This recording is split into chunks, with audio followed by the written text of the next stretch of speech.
Init. Mainam naman to sa atin, guys.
Luto na din. So, kung napansin nyo, hindi ako naglalagay ng salt sa egg, pati sa sinangag. 4 years na, hindi na.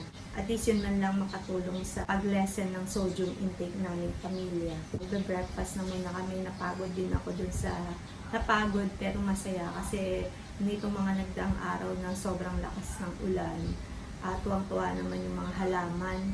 Tsaka ang ganda-ganda nilang tingnan, lush na lush siya ngayon, yung mga aroids na philodendron ko, pati ulay ko na pinapatubo, kalamansi, ganyan. So yung fig tree at yung monstera, nag-unfurl na yung lips niya, nakakatuwa lang. So yun, kakain na muna kami, guys. Yan guys, katatapos lang namin kumain. Eto, yan, uubos na lang ng kape. Maganda tong mug na to. Ngayon ko palang nagamit ko. I think this one is yung gift to self ko nung Valentine's. Together nung gift sa akin ni husband na orchids. Yun. Maganda siya. Malaki din. Yung stirrer niya is stirrer lang talaga. Kailangan mo pa rin ng teaspoon. May teaspoon ako which is Starbucks din siya, guys. Ayan. Link ko sa inyo kung saan ko nabili yan. So, ito is, ewan ko kung meron pa sa store na ganito. Pero sa Lazada, I'll check for you. Ilalagay ko na lang sa caption, sa link, description box kung meron pa akong makita. Kasi minsan, sold out na din sila. Parang this one is 355 ml din. So, minsan kasi, maliit na lang yung ginagamit ko na pang coffee. Kasi, nagbabawas ako ng kape ngayon para lang hindi masyadong ma-dehydrate. Pero ayoko naman siyang i-stop pa. So, ina-enjoy ko lang yung pagkakape. Yun, nabusog naman. At masarap naman na yung ganito na nag-wind down pagkatapos ng trabaho. Tapos mamaya tuloy uli sa iba. Ganyan. Kamusta naman? Nahanap niyo tong third day na to ng aking housemaker. Ano ba yung title ko dito? Basta tong series na to, how do you find it? So, sana samahan nyo ako habang nina-navigate ko pa tong pagbablog ng ganito. At hindi pa ako masyadong sanay na lagi kong bitbit yung camera, yung phone ko, ganyan. Pero, kaya natin to. Para naman sa, alam mo yun, masarap din na ma-journal yung buhay, kung paano yung sa inyo, nakikita nyo, sa akin naman kung paano yung napagdadaanan mo, no? Pag nag-look back ka, nanood ka ng videos mo, ganito yung feeling ko noon, ganito ako physically noon, ganyan. Diba? Mapapansin nyo, ang everyday life ko naman, guys, is tinitingnan ko siya na maging pleasant, kahit na mahirap man yan. Minsan may dumarating din na na-overwhelm ka, struggling ka as a mom, pero kumbaga at the end of the day, lahat naman nagfo-fall dahil sa love, di ba? Sa pagmamahal natin sa ating mga anak. Nare-replenish, so sana tayong mga nanay is let us pray na ma-renew lagi yung strength natin sa araw-araw dahil kailangan talaga natin ng lakas, no? Pero pag ang isang bagay naman ginagawa mo dahil sa pagmamahal, kahit na nahihirapan yung katawan, parang umaarya pa din, di ba? Dahil yun nga, kasi kung wala din lang naman pagmamahal, para saan pa, di ba? Gagawin mo na kung bakit ka pa magpapaka-best, di ba? Yun lang ang aking thoughts ngayong oras na ito. Usually, ito kasi yung time na nakakapag-isip ako o nakakapag-journal ako pag mga ganito na nakakapag-reflect ako. Kasi feeling ko, kinakailangan ko yung ganon na nagre-reflect sa mga bagay-bagay, no? Para nalalaman mo. Ang hirap lang nung pinapadaan yung mga pangyayari. Tulo-tulo lang ako dito. Ganyan. Linis. At ang pinakamahirap sa lahat, guys, is maglaba. Yun ang, doon ako nahihirapan. Okay lang ako magplansya, magtiklo, pero sa chores, yun talaga ang hirap ako ang maglaba. So, kayo ba? At lalagay ko na lang sa title kung ano yung mga makikita nyo sa vlog ko dito sa aking A Homemaker's Life. Yun palang title, guys. A Homemaker's Life. So, yun.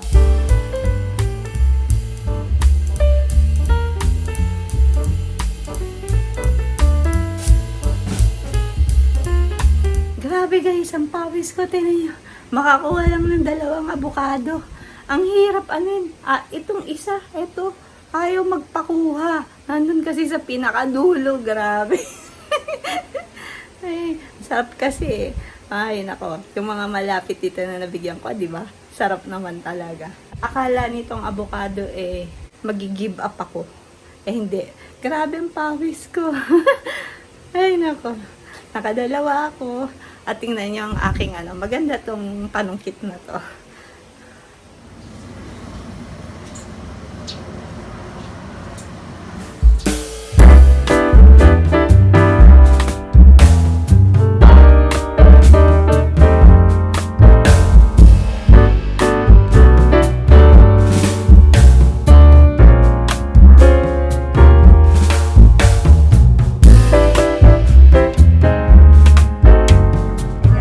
Afternoon. Nag-aayos na ako ngayon at take a bath ko lang dahil sa marami akong ginawa kanina. Ano ba? Pag gantong pagod na pagod kasi ako, guys, kung paano. Alam niyo naman yan mga mommies, di ba, kung paano chores natin. That's the time na nag-exfoliate ako ng face, nagba-body scrub ako, tapos body butter, yun ang time na para me time ko, little me time, para naman ma-rejuvenate ang skin at the same time parang yung mind mo maganda naman yung pakiramdam, ganon. Parang feeling mo hindi ka naman nagpapabaya kahit na sobrang dami ng ginagawa, 'di ba, ganon. And then, yun, mag-grocery kami ngayon ni Iya. Mamimili ng kung paano lang. Go-grocery naman ng mga kailangan. At wala na akong mailuluto. Ang sarap kasi sa feeling nung may mailuluto ka naman, di ba? Na pag nakaisip ka ng gagawin mo andon, agad meron ng nakapirme, hindi mo na hahanapin pa. Kasama ko si Iya, as usual, may daughter partner. Alam mo yun, imbis na magpapahinga na, di ba, may gagawin pa. Pero ganun talaga kasi hindi din ako mapirme, guys, pag alam ko may gagawin ako. Kaya sinasabihan din ako na kailangan ko magpahinga. Kasi, kumbaga sa computer, marami ako naka-open na tabs, guys. Sa mga beauty pals at mga mommies dito, alam nyo naman yung mga ganong feeling. Kailangan matapos lahat ng mga bagay na dapat tapusin. Yun. See you later, guys.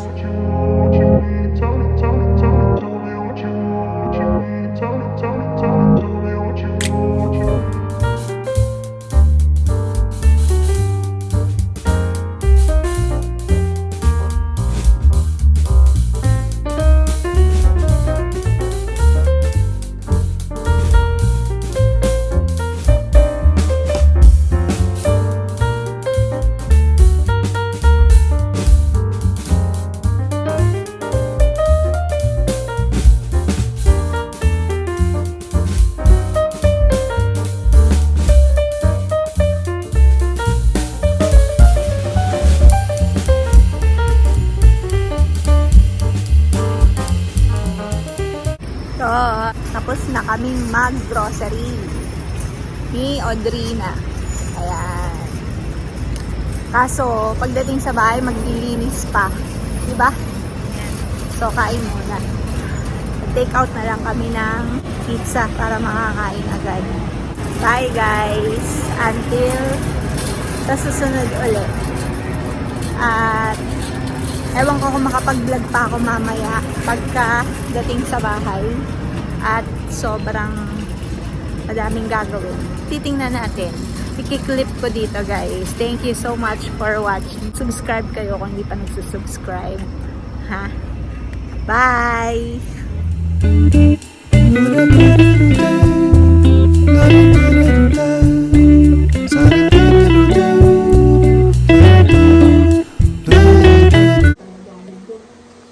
Tapos meron pa yung nagdala cake, red ribbon, pati Goldilocks. Eh pareho chocolate, so syempre hindi ako nakakain sa iba. Hindi last, ano naman yung last day. Yung pumupunta sa amin. Last day.